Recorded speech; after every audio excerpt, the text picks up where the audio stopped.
Welcome to Millath கிராமத்து குயில் channel. அனைவருக்கும் மகளிர் தின வாழ்த்துக்கள். நான் டிஎன்பிஎஸ்சி ப்ரிப்பேர் பண்ணிகிட்ருக்கேன். சரி, மகளிர் தினம் முன்னிட்டு நம்ம வந்து இன்னிலேருந்து ஸ்டார்ட் பண்ணலாம் படிக்கிறதுக்கு.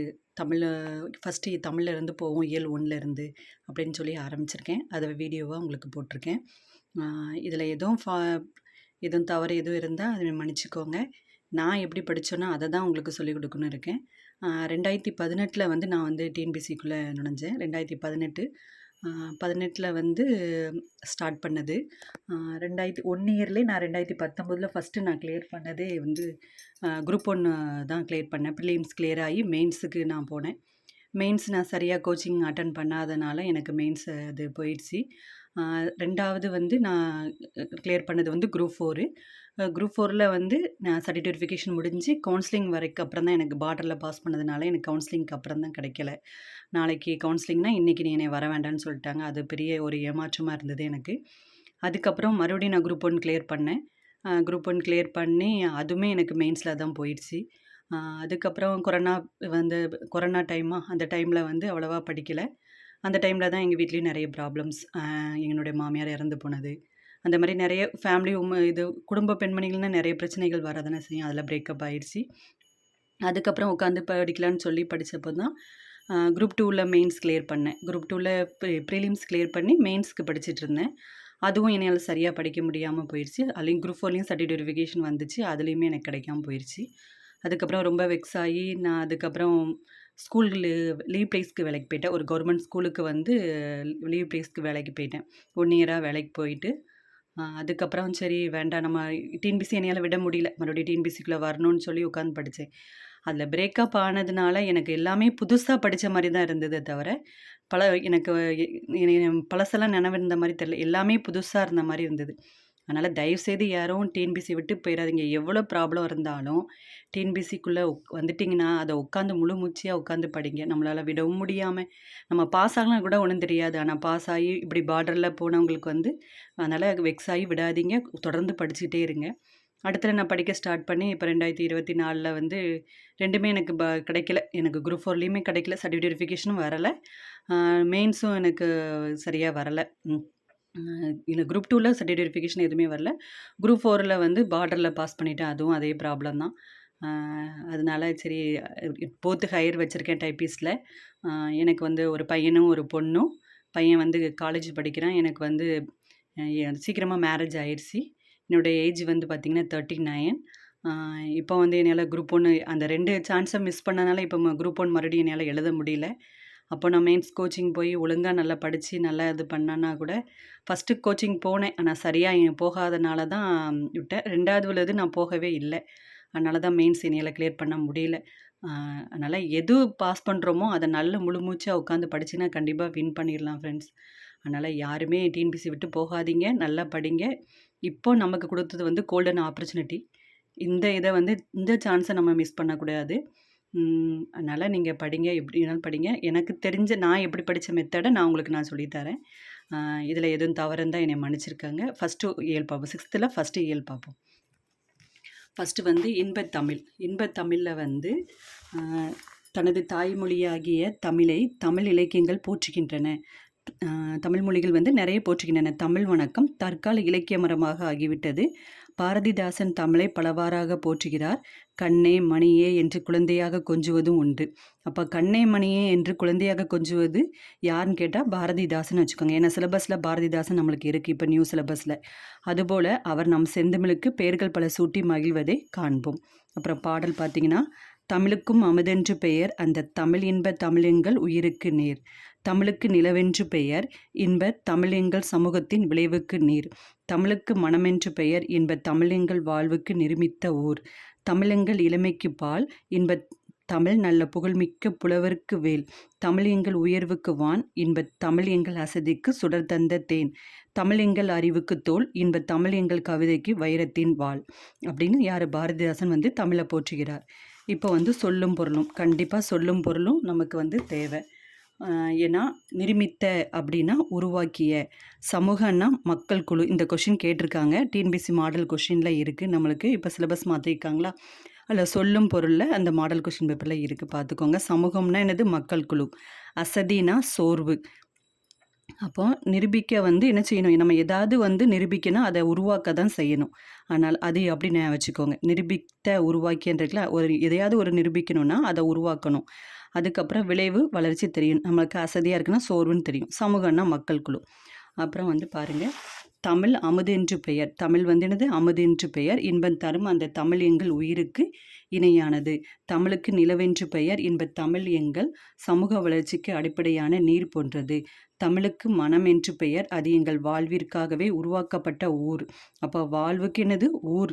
அதுக்கப்புறம் தமிழ் எங்கள் இளமைக்கு காரணமான பால் போன்றது. நாங்கள் புகழ் மிகுந்த புலவர்களுக்கு குறுமியான வேல் போன்ற கருவியாகும். தமிழ் எங்கள் உயர்விற்கு எல்லையாகிய வானம் போன்றது. இன்பத் தமிழ் எங்கள் சோர்வை நீக்கி ஒளிர செய்யும் தேன் போன்றது.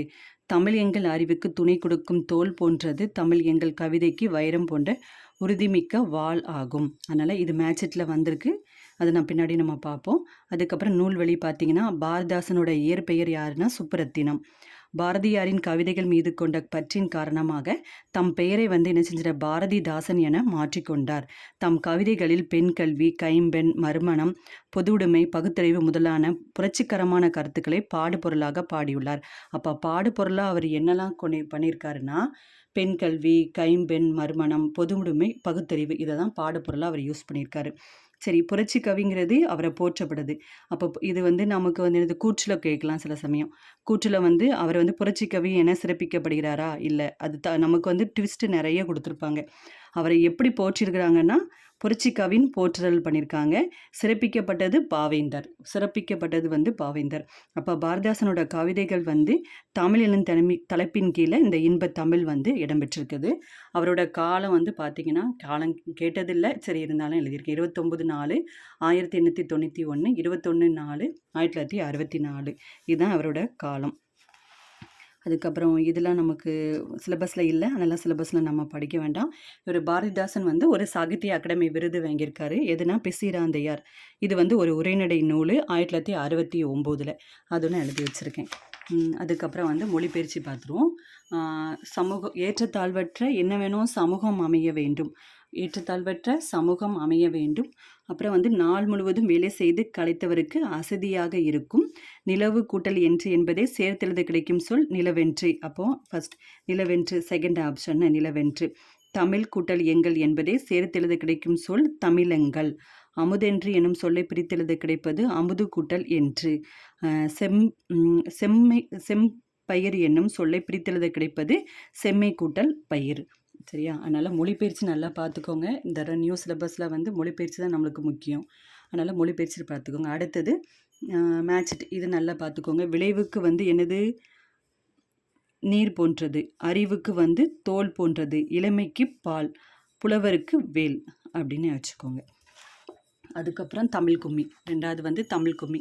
தமிழ் கும்மி வந்து பார்த்திங்கன்னா எந்த இதில் இருக்குன்னா, கனிச்சாறு. இதில் எத்தனை தொகுதி இருக்குன்னா 8 தொகுதி இருக்குது. பின்னாடி நூல் வெளியில் வரும். நான் இங்கே ஷார்ட்டாக எழுதி வச்சுருக்கேன். தமிழ் உணர்வு நிறைந்த பாடல்கள் எதில் இருக்குன்னா தமிழ் கும்மியில் இருக்கும். தமிழ் உணர்வு நிறைந்த பாடல்கள் எதில் இருக்கும்? தமிழ் கும்மியில் இருக்கும். கூட்டமாகி கும்மியடித்து பாடி ஆடுவது மகிழ்ச்சியான அனுபவம். கும்மியில் தமிழை போற்று பாடி ஆடுவது பெரும் மகிழ்ச்சியை தருவதாகும். வாருங்கள் தமிழின் பெருமையை வாயார பேசலாம், காதார கேட்கலாம், இசையோடு பாடலாம், கும்மி கொட்டி ஆடலாம். கொட்டுங்கடி கும்மி கொட்டுங்கடி இளம் கோதையரை கும்மி கொட்டுங்கடி, நிலம் எட்டு திசையிலும் செந்தமிழ் புகழ் எட்டிடவே கும்மி கொட்டுங்கடி. இதில் வந்து அப்புறம் ஊழி பல நூறு கண்டவதும் அறிவு, ஊற்றெனும் நூல் பல கொண்டவதும் பெரும் ஆழி பெருக்கிற்கும் காலத்திற்கும் முற்றும் அழியாமலே நிலை நின்றுவதுவாம். பொய் அகற்றும் உள்பூட்டருக்கும் அன்பு பூண்டவரின் இன்பம் பாட்டிற்கும் உயிர்மெய் கட்டும் அறமேன்மை கிட்டும் இந்த மேதினி வாழ்வில் காட்டியிருக்கும் அப்படின்னு சொல்லி பெருஞ்சித்திரனார், பாவலர் பெருஞ்சித்திரனார் வந்து பாடியிருக்காரு. அதுக்கப்புறம் பாருங்கள் ஆழிப்பெருக்கு. ஆழிப்பெருக்குன்னா எனது கடல்கோள். நான் வந்து இதில் வந்து இந்த பாட்டில் வந்து அண்டர்லைன் பண்ணியிருப்பேன்.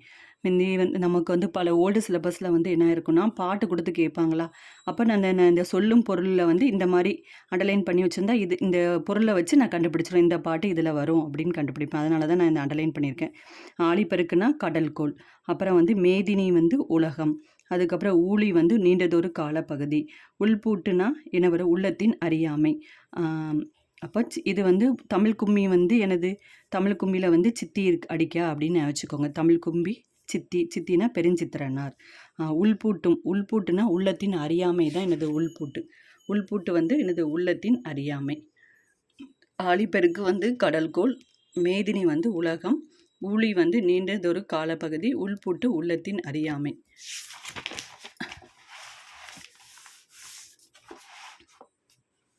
அதுக்கப்புறம் வந்து நூல்வழி பார்த்துக்கோங்க. பெருஞ்சித்திரன் இயற்பெயர் வந்து மாணிக்கம். இவர் பாவலேறு என்று சிறப்பு பெயரால் அழைக்கப்படுகிறது. கனிச்சாறு, கொய்யா கனி, பாவிய கொத்து, நூறாசிரியம் முதலான நூல்களை இயற்றியுள்ளார். தென்மொழி, தமிழ் சிட்டு, தமிழீழம் ஆகிய இதழ்களை நடத்தினார். தனித்தமிழையும் தமிழரும் பரப்பிய பாவலர் இவர். இவர் வந்து சிலபஸில் இருக்கார். நல்ல இந்த படிச்சு வச்சுக்கோங்க. தனித்தமிழையும் தமிழர் உணர்வையும் பரப்பிய பாவலர் இவர். இப்பாடல் கனிச்சாறு என்னும் நூலில் இடம்பெற்றுள்ளது. இந்நூல் வந்து இந்த 8 தொகுதிகளாக வெளிவந்தது. என்ன பார்த்தோம்னா அதில் முன்னாடி எழுதி வச்சிருந்தேன்னா தமிழ் உணர்வு நிறைந்த பாடல்களை கொண்டது இந்த தமிழ் கும்மி பாடல். அதனால் இதை பார்த்துக்கோங்க. அதுக்கப்புறம் வாணிதாசன் ஒன்றும் பாடியிருக்கார் பாருங்கள். வான் தோன்றி வழி தோன்றி நெருப்பு தோன்றி மண் தோன்றி மலை தோன்றி மலைகள் தோன்றி ஊன் தோன்றி உயிர் தோன்றி உணர்வு தோன்றி ஒளி தோன்றி வாழ்ந்த அந்நாள் தேன் தோன்றி போல மக்கள் நாவில் செந்தமிழை நீ தோன்றி வளர்ந்தாய் வாலி அப்படின்னு யார் பாடியிருக்கா? வாணிதாசன் பாடியிருக்காரு. தாய்மொழியில் வந்து படித்தால் என்ன மேன்மை அடையலாம்? தகவல் தொடர்பு முன்னேற்றத்தால் எது சுருங்கிவிட்டது? மேதினி சுருங்கிவிட்டது. செந்தமிழ் என்னும் சொல்லை பிரித்தெழுத கிடைப்பது செம்மை கூட்டல் தமிழ். பொய் அகற்றும் என்னும் சொல்லை பிரித்தெழுத கிடைப்பது வந்து பொய் அகற்றும். பாட்டு கூட்டல் இருக்கும் என்பதை சேர்த்தெழுவது பாட்டிருக்கும். ஆப்ஷன். 8 கூட்டல் திசை என்பதை சேர்த்தெழுத 8 திசை இத்து புள்ளி வரும்னு 8 திசைன்னு ஆகும்.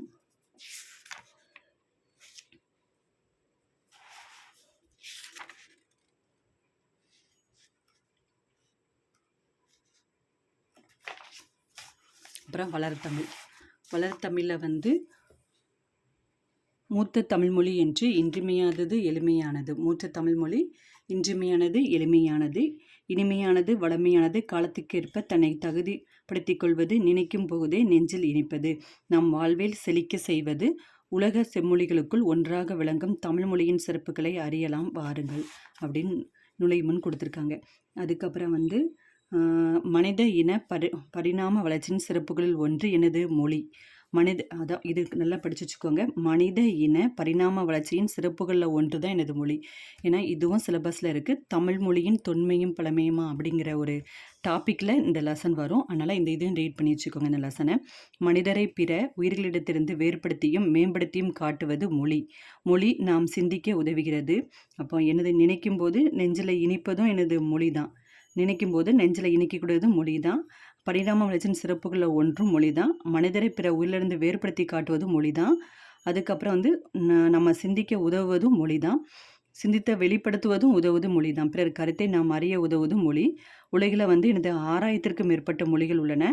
அவற்றில் சில மொழிகள் மட்டும் பேச்சு வடிவம் எழுத்து வடிவம் ஆகிய இரண்டையும் பெற்றுள்ளது. உலக மொழிகள் பலவற்றில் இலக்கண இலக்கிய வளம் பெற்று திகழும் மொழிகள் மிகச்சிலதாக இருக்குது. அவற்றில் செம்மை மிக்க மொழி என ஏற்றுக்கொள்ளப்பட்ட சில மொழிகளே. தமிழ்மொழி அத்தகைய சிறப்பு மிக்க செம்மொழியாகும். அப்புறம் வந்து தமிழ் இலக்கியங்கள் இனிமையானவை. அதில் வந்து என்னெல்லாம் இருக்குது? ஓசை, இனிமை, சொல் இனிமை, ஓசை இனிமையும் சொல் இனிமையும் பொருள் இனிமையும் 3 இது கொண்டுள்ளது. தமிழ் இலக்கியங்கள் இனிமையானதான். அதில் ஓசை இனிமை, சொல் இனிமை, பொருள் இனிமை இது 3 சேர்ந்துருக்கு. பல மொழிகள் கற்ற கவிஞர் தான் யார்? பாரதியார். அவர் என்ன சொல்லியிருக்காரு? யாமறிந்த மொழிகளே தமிழ்மொழி போல் இனிதாவது எங்கும் காணோம்னு சொல்லியிருக்காங்க. அடுத்தது இது மூத்த மொழி அப்படின்னு அந்த மூத்த மொழின்னு ஹெட்டிங்கில் ஃபஸ்ட்டு பாரு யார்? பாரதியார் தான் சொல்லியிருக்காங்க.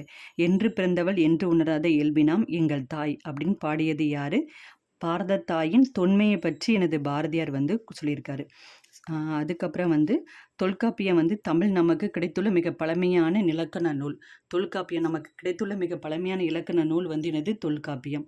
அப்படி என்றால் அதற்கு முன்னதாகவே தமிழ் இலக்கிய நூல்கள் இருந்திருக்க வேண்டும் அல்லவா? அதனை கொண்டு தமிழ் மிகவும் தொன்மையான மொழி என்பதை உணரலாம்.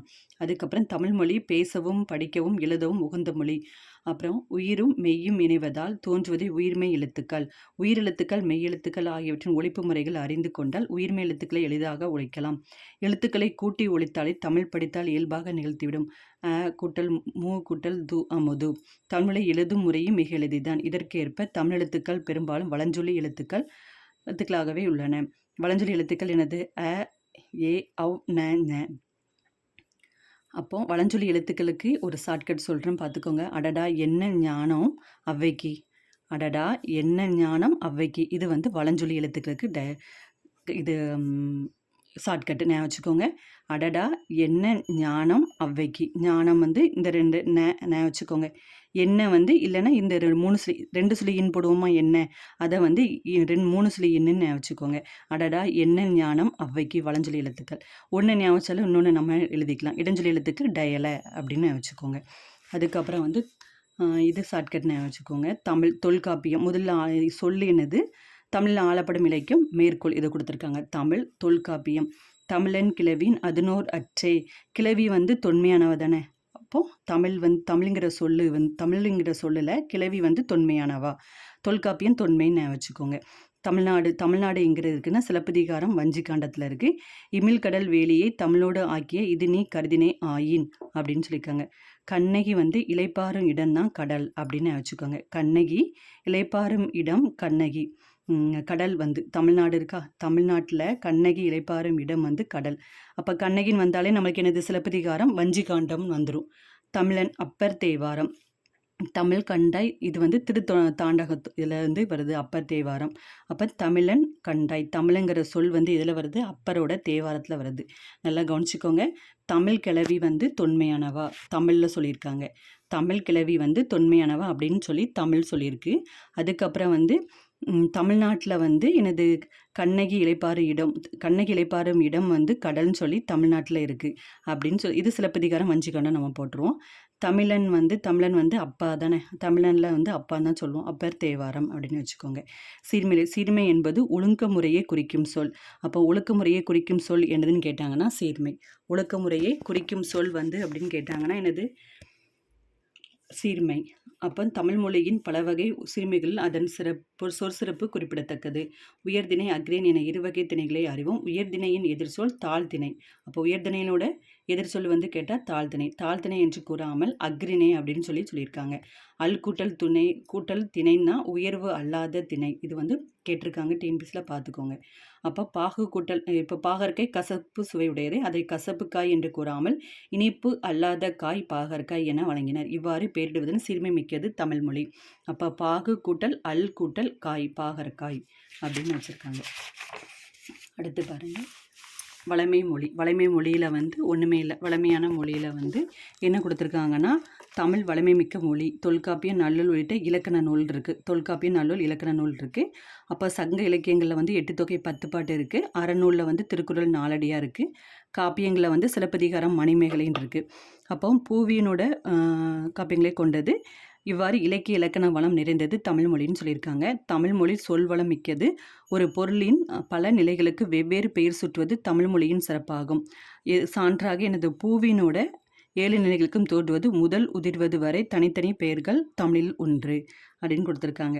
அரும்பும் மொட்டும். இப்போ வந்து எனது அரும்பு, மொட்டு, மூகை, மலர், அலர், வி, செம்மல். இப்போ இதுக்கு ஷார்ட்கட் என்னதுன்னா, அரும்பும் மொட்டும் முதல்ல மலர்ந்ததால் அவள் வீட்டுக்கு சென்றாள். அரும்பும் மொட்டும் முதல்ல மலர்ந்ததால் அவள் வீட்டுக்கு சென்றாள். அப்போ அரும்பு, மொட்டு, மூகை, மலர், அலர், வி, செம்மல். யாருக்கா? அரும்பு மொட்டும் முதல்ல மலர்ந்ததால் அவள் வீட்டுக்கு சென்றாள். சென்றாள்னா செம்மல். வீணா வீட்டுக்கு. அலர்னா எனது அவள். மலர்னா மலர்ந்ததால். மூகைனா எனது முதல்ல. மொட்டுனா மொட்டும். அரும்பும் மொட்டும் முதலில் மலர்ந்ததால் அவள் வீட்டுக்கு சென்றாள். ஒரு எழுத்தை ஒரு சொல்லாகிய பொருள் தருவதும் உண்டு. ஒரு சொல் பல பொருளை குறித்து வருவதும் ஒன்று. சான்றாக மா என்னும் ஒரு சொல் மரம், விலங்கு, பெரிய திருமகள், அழகு, அறிவு, அளவு, அழைத்தல், துகள், மேன்மை, வயல், வண்டு போன்ற பல பொருட்களை தருகிறது. இது வந்து நான் வந்து ஒரு படமாக போட்டு நான் வந்து இந்த ஷார்ட்கட்டை வந்து நான் வச்சுருக்கேன். அது உங்களுக்கு புரியுமான்னு புரியல. சரி, நீங்கள் படித்து வச்சுக்கோங்க. மாங்கிறத வந்து நமக்கு வந்து மைண்டில் ஷார்ட்கட்டு ஒரு பிக்சரு இந்த மாதிரிலாம் போட்டால் நம்ம மைண்டில் ஸ்டோர் ஆயிரும் டக்குன்னு. அதனால் நான் வந்து இப்படி போட்டு வச்சுருக்கேன். மரம், ஒரு மரம் வரைஞ்சிருக்கானா தெரியுதா? சிரிக்க வேண்டாம் யாரும். எனக்கு தெரிஞ்சளவு நான் படிச்சிருக்கேன். ஒரு மரம் இருக்குது. அந்த மரத்தில் வந்து ஒரு பெரிய விலங்கு இருக்குது. அப்புறம் பெரிய திருமகள் வாரா. பெரிய திருமகள், அழகு, அறிவு, அளவு, அழைத்தல் அதே மாதிரி இருக்குது. அதுக்கப்புறம் வந்து ஒரு வயல் இருக்குது. அந்த வயல் மேலே வந்து வண்டு வருது. வண்டு வந்து மயில் மேலே வண்டு இருக்குது, அவ்வளோதான். அது வந்து துகளாக பறப்புது மேலே. அந்த வண்டு வந்து எனது ஏதாவது பூவில் இருந்து மகர்ந்த தூளை பரப்பும்ல, அது துகளாக பறக்கு. அதான் இந்த இங்கே டாட்டாக போட்டு வச்சுருக்கேன். புரியுதா? சிரிக்க வேண்டாம். எனக்கு தெரிஞ்ச அளவு நான் ஷார்ட்கட் வச்சு படிச்சிருக்கேன். வளர்மொழி. வளர்மொழி தமிழுக்கு முத்தமிழ் என்னும் சிறப்பு பெயரும் உண்டு. இயல்தமிழ் எண்ணத்தை வெளிப்படுத்தும். இசைத்தமிழ் உள்ளத்தை மகிழ்விக்கும். எண்ணத்தை விளைவிக்கிறது வந்து இயல். உள்ளத்தை வந்து நமக்கு ஒரு இசை கேட்டால் நம்ம உள்ளம் வந்து மகிழ்ச்சியாக இருக்கும்ல, அதான் உள்ளம் வந்து இசைன்னு வச்சுக்கோங்க. உணர்வு. நாடகத்தை பார்த்தா வீரமிக்க இந்த கட்டபொம்மன் வீரத்தோட வசனம் பார்த்தா நம்மளுக்கு இந்த உணர்ச்சி பூர்வமாக இருப்போமா, அதான் நாடகம் வந்து உணர்வுன்னு வச்சுக்கோங்க. எண்ணம் வந்து இயல். அதான் இயல் தமிழ் எண்ணத்தை வெளிப்படுத்தும். இசைத்தமிழ் உள்ளத்தை மகிழ்விக்கும். நாடகத்தமிழ் வந்து உணர்வில் கலந்து வாழ்வின் நிறைக்குறைகளை சுட்டி காட்டும். தமிழ் காலந்தோறும் பல வகையான இலக்கிய வடிவங்கள் புதிதாக உருவாகி வருகின்றன. துளிப்பா, புதுக்கவிதை, கவிதை, செய்யுள் போன்ற தமிழ் கவிதை வடிவங்கள், கட்டுரை, புதினம், சிறுகதை போன்ற ஒருநடை வடிவங்களும் கிடக்கு. அப்போ கவிதை வடிவங்கள் என்னெல்லாம்? துளிப்பா, புதுக்கவிதை, கவிதை, செய்யுள். உரைநடைகள் என்னெல்லாம் வரும்? கட்டுரை, புதினம், சிறுகதை வரும். தற்போது அறிவியல் தமிழ், கணினி தமிழ் என்று மேலும் மேலும் வளர்ந்து கொண்டே வருகிறது.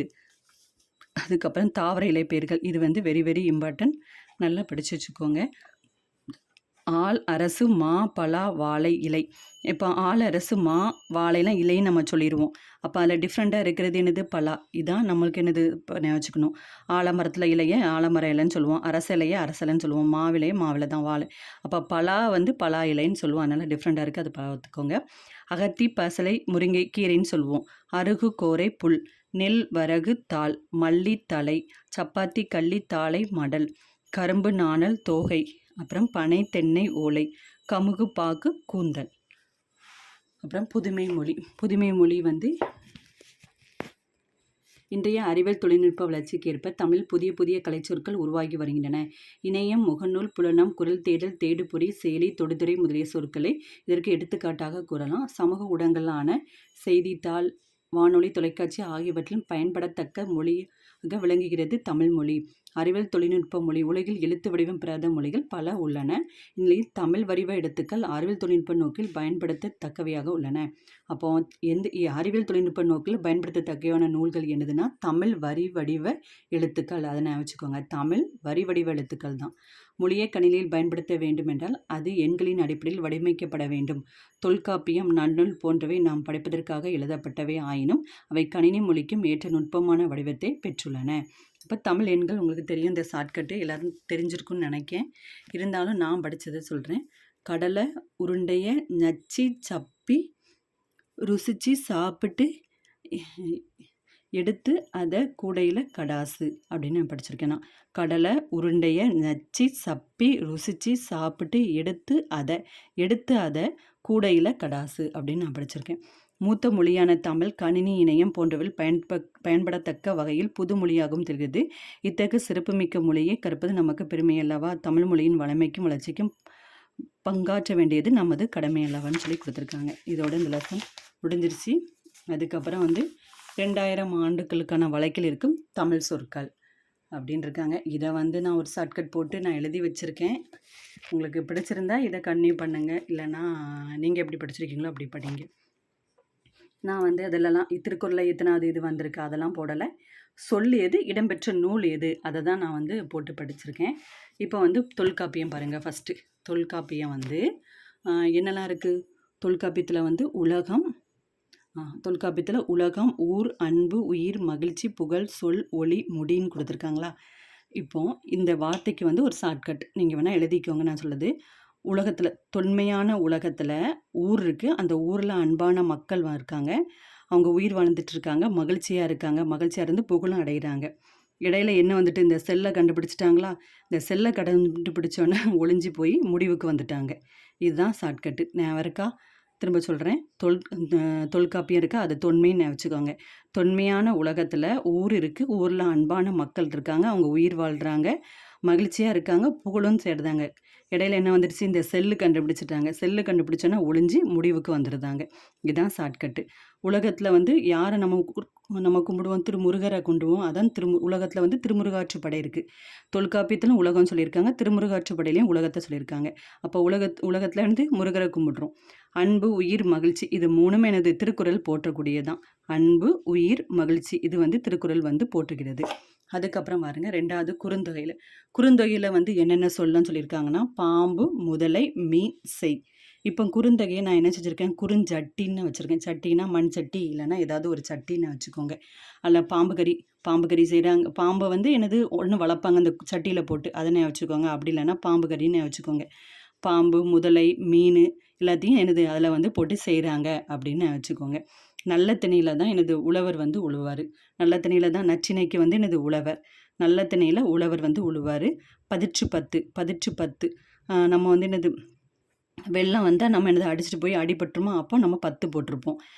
பெரும் பானையை பார்த்தா என்னது பாரில் வந்து நம்ம பெரும் பானையை பார்த்தாலே பார்க்க தானே செய்வோம், இவ்வளோ பெரிய பானையா அப்படின்னு. அப்போ திருக்குறள் பாருங்கள், திருக்குறள் வந்து கற்றா அரசு வந்து என்னது அரசுக்கு மருந்து தேவையில்லை. அரசுக்கே மருந்து தேவையில்லை. திருக்குறளை படித்தா நம்ம என்னது அரசுக்கே எனது மருந்து தேவையில்லை. அகத்தில் வந்து எனது கொடை இருந்துச்சுன்னா மருந்து தேவையில்லை. நம்ம அகத்தில் வந்து கொடை குணம் இருந்துச்சுன்னா என்ன தேவையில்லை, மருந்து தேவையில்லை. திருக்குறள் கலித்தொகை. திருக்குறளும் கலித்தொகையிலும் வேளாண்மை பற்றி சொல்கிறது. அப்போ வேளாண்மை வந்து திருக்குறள் சொல்லும் நமக்கு தெரியும். சேரும் சகதியுமாக இருக்குமா, களியாக இருக்கும்னு சொல்லுவாங்க. அதை வந்து இந்த சகதியை வந்து களின்னு நம்ம நினச்சிக்கிடுவோம். அந்த வேளாண்மையில் வந்து களின்னு நினச்சிக்கோங்க. ஓகே ஃப்ரெண்ட்ஸ், இது புரியுதா உங்களுக்கு? பிடிச்சிருந்தா கமெண்ட் பண்ணுங்கள். நான் படித்தது மெத்தடை நான் சொல்லியிருக்கேன். அதுக்கப்புறம் அடுத்தது வந்து இதோடைய மொழிபெயர்ச்சி நம்ம வந்து பார்ப்போம். இந்த பாட்டெலாம் நமக்கு சிலபஸில் இல்லை, நல்லா வேண்டாம், எல்லாத்தையுமே படிக்க வேண்டாம், மொழிபெயர்ச்சி பார்ப்போம். தொன்மை என்னும் சொல்லின் பொருள் வந்து பழமை. இடப்புறம் என்னும் சொல்லை பிரித்தெழுத கொடுக்கிறது இடம் கூட்டல் புறம்னு. இடப்புறம் என்னும் சொல்லை பிரித்தெழுத கிடைப்பது வந்து இடம் கூட்டல் புறம் தான் வரும். சீரிழமை என்னும் சொல்லை பிரித்தெழுத கிடைப்பது சீர்மை கூட்டல் இளமை. சிலம்பு கூட்டல் அதிகாரம் என்பதை சேர்த்தெழுத கிடைப்பது சிலப்பதிகாரம். கணினி கூட்டல் தமிழ் என்பதை சேர்த்தெழுத கிடைப்பது கணினி தமிழ். தமிழ் புனிர் போல் இனிதாவது எங்கும் காணம் என்று பாடியவர் பாரதியார். மா என்னும் சொல்லின் பொருள் விலங்கு. நாம் சிந்திக்கவும் சிந்தித்ததை வெளிப்படுத்தவும் உதவுவது மொழி. தமிழ் நமக்கு கிடைத்துள்ள மிக பழமையான இலக்கண நூல் தொல்காப்பியம். மொழியை கணினியில் பயன்படுத்த வேண்டுமெனில் அதில் எண்களின் அடிப்படையில் வடிவமைக்க வேண்டும். எண்களின் அடிப்படையில் பைனரி டிஜிட் சொல்லுவாங்களா, அது இதெல்லாம் வேண்டாம் நம்மளுக்கு. அப்போ கனவு படைத்ததில் வந்து நம்ம வந்து இது யார் சொல்லியிருக்காங்க அதை மட்டும் படிப்போம். நீண்ட நெடுங்காலமாக அறிவியல் சிந்தனைகளை விளக்கியவர் வந்து தமிழர்கள். தமிழ் இலக்கியங்கள் அறிவியல் சிந்தனைகள் பல காணப்படுகின்றன. அவற்றில் சிலவற்றை உன்னிடம் அது வேண்டாம். நிலம், நீர், நெருப்பு, காற்று, ஆகாயம் என 5ம் கலந்த இவ்வுலகம் என்பது அறிவியல் உண்மை. அப்போ நிலம், நீர், காற்று 5ஐயும் பற்றி சொல்கிறது வந்து தொல்காப்பியர் தான். அதுக்கப்புறம் இன்னொன்று என்னதுன்னா ஓரறிவு முதல் 6 அறிவு வரை வகைப்படுத்தியதும் தொல்காப்பியம் தான். அப்போ 2 இருக்குது, நிலம், நீர், நெருப்பு, காற்று அந்த 5ம் பற்றி சொல்கிறது தொல்காப்பியர். ஓரறிவு முதல் 6 அறிவு வரை சொல்லியதும் எனது தொல்காப்பியம் தான். அதுக்கப்புறம் வந்து கடல் நீர் ஆவியாகி மேகமாகவும் பின்னர் மேகம் குளிர்ந்து மழையாகவும் பொழியும் பழந்தமிழ் இலக்கியமான எனது இதிலெல்லாம் முல்லைப்பாட்டு, பரிபாடல், திருக்குறள், கார்40, திருப்பாவை முதலிய நூல்களில் இந்த அறிவியல் செய்தி குறிப்பிடப்பட்டுள்ளது அப்படின்னு சொல்லியிருக்காங்க. அப்போது திருக்குறளில் இருக்குது. அப்புறம் கார்40, பரிபாடல், முல்லைப்பாட்டு, திருப்பாவை, இப்போ 5 நூலில் வந்து இந்த அறிவியல் சிந்தனையை பற்றி சொல்லியிருக்காங்க. அதுக்கப்புறம் திருவப்பொருட்களை எவ்வளவு அழுத்தினாலும் அவற்றின் அளவே சுருங்க முடியாது என்ற அறிவியல் கருத்து யார் சொல்லியிருக்காங்கன்னா ஔவையார் சொல்லியிருக்காங்க. ஆழ்கடலை வந்து அமுக்க முடியாது அப்படின்னு சொல்லியிருக்காருன்னு வச்சுக்கோங்க. ஆழ அமைக்கி முகக்கினும் ஆழ்கடல் நீர் நாளி முகமாவது நாளி அப்படிங்கிறது சொன்னது யார்? ஔவையார். அப்போ நீங்கள் இதை ஷார்ட்கட்டை அப்படி வச்சுக்கலாம், ஆழ்கடல் அமுக்க முடியாதுன்னு வச்சுக்கோங்க. அதுக்கப்புறம் போர்க்களத்தில் மார்பில் புண்படுவது இயல்பு. வீரர் ஒருவரின் காயத்தை வெண்ணிற ஊசியால் தைத்த செய்தி பதிற்றுப்பற்று என்னும் நூலில் இடம்பெற்றுள்ளது. அப்போ ஊசி வச்சு தச்சு அதுக்கு 10 போடுவோமா அப்படின்னு வச்சுக்கோங்க. சுறாமீன் தாக்கியதால் ஏற்பட்ட புண்ணை நரம்பினால் தைத்த செய்தியும் நற்றிணை என்னும் நூலில் கூறப்படுகிறது. நல்ல திணை நேன்னு வச்சுக்கோங்க. நல்ல திணையில் நரம்பு இருக்குது. நல்ல திணையில் நரம்பு, நல்திணை நரம்பு, வச்சுக்கோங்க. நரம்பால் தைச்சது வந்து நற்றிணை. இது வந்து ஊசியால் தைத்த செய்தி. அந்த காயத்துக்கு வெண்ணிற ஊசி வந்து 10 போடுவாங்க. வெள்ளை துணியால் போடுவோமா, 10 வச்சுக்கோங்க. முற்கால இலக்கியங்கள் இடம்பெற்றுள்ள அறிவை மருத்துவத்திற்கான இன்றைய கூறுகள் இதில் வந்து சொல்லியிருக்காங்க. தொலைவில் உள்ள பொருளை உருவத்தை அருகில் தோன்ற செய்ய முடியும் அப்படின்னு சொன்னவர் கலிலியோ. இக்கருத்து திருவள்ளுவ மாலை என்னும் நூலில் வந்து கபிலர் வந்து எழுதிய பாடலையும் இது இடம்பெற்றுள்ளது. தொலைவில் உள்ள பொருள் உருவத்தை அருகில் தோன்ற செய்ய முடியும்னு சொல்லி. அதுக்கப்புறம் இங்கே பாட்டு பாருங்கள். நிலம் நீர் வழி விசும்போடும் 5ம் கலந்த மயக்கம் உலகம் ஆதலின் அப்படின்னு தொல்காப்பியம். கடல்நீர் முகுந்த கமலம் ஜூல் எழிலி அப்படின்னு சொன்னது. எழில் வந்தாலே கார் மேகம்னு சொல்லியிருந்தேன் வச்சுக்கோங்க. எழில்னா மேகமா, அப்போ கார் மேகம் அப்படின்னு வச்சுக்கோங்க. நெடு வெள்ளூசி நெடுவசி பரந்த வடுனாலே 10 போட்டுருவோம் அப்படின்னு வச்சுக்கோங்க. கோட் சுறா வந்து நல்ல திணையில் இருக்கும் அப்படின்னு வச்சுக்கோங்க. திணை அளவு போதா சிறுபோல் நீர் நீண்ட பனையளவு காட்டும் திருவள்ளுவ மாலையில் சொல்லியிருக்காங்க. அப்புறம் தமிழ் பயின்ற அறிவியல் அறிஞர்கள். மேனாள் வந்து குடியரசுத் தலைவர் டாக்டர் அப்துல் கலாம். இஸ்ரோ அறிவியல் அறிஞர் மயில்சாமி அண்ணாதுரை. இஸ்ரோவின் தலைவர் டாக்டர் யார், கை சிவன். இதெல்லாம் சிலபஸில் இல்லை, சரி இருந்தாலும் தெரிஞ்சு வச்சுக்கணும்.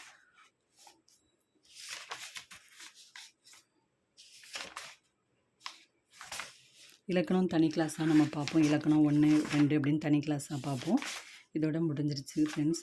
அதுக்கப்புறம் இதில் வந்து நம்ம கலைச்சொற்கள் பார்த்திடலாம். பழஞ்சொலி வந்து கிளாக் வைஸ், இணையம் வந்து இன்டர்நெட், தேடுபொறி வந்து சர்ச் இன்ஜின், முகநூல் வந்து ஃபேஸ்புக், புலனம் வந்து வாட்ஸ்அப். அதுக்கப்புறம் இடஞ்சொலி வந்து ஆன்டி கிளாக் வைஸ், குரல் தேடல் வாய்ஸ் சர்ச், தொடுதிரை வந்து டச் ஸ்க்ரீன், செயலி வந்து ஆப், மின்னஞ்சல், இமெயில். இது படிச்சு வச்சுக்கோங்க. ஓகே ஃப்ரெண்ட்ஸ், வீடியோ எப்படி இருக்குது? எனக்கு ஃபஸ்ட் டைம்னால கொஞ்சம் ஒரு நடுக்கம் இருக்குது. ஸ்கூலில் பசங்களுக்கு நடத்துகிறது வேறு மாதிரி இருக்கும். ஃபோனில் நானே ஒரு கையை பிடிச்சிட்டு உங்களுக்கு நடத்துகிறனால எனக்கு கொஞ்சம் தடுமாற்றமாக இருக்குது. என்னால் நான் படித்ததை வந்து உங்களுக்கு நான் சொல்லிக் கொடுக்கணும்.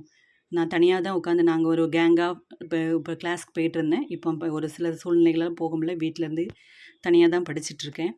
சரி, நமக்கு ஒரு ஃபோன் இருக்கு, நம்மளை வச்சு நிறைய பேர் படிக்கட்டுமே. அதுக்கப்புறம் இந்த வருஷத்தோட அதுக்கப்புறம் கால்ஃபர் எப்படி வருதுன்னு நம்ம சொல்ல முடியாது.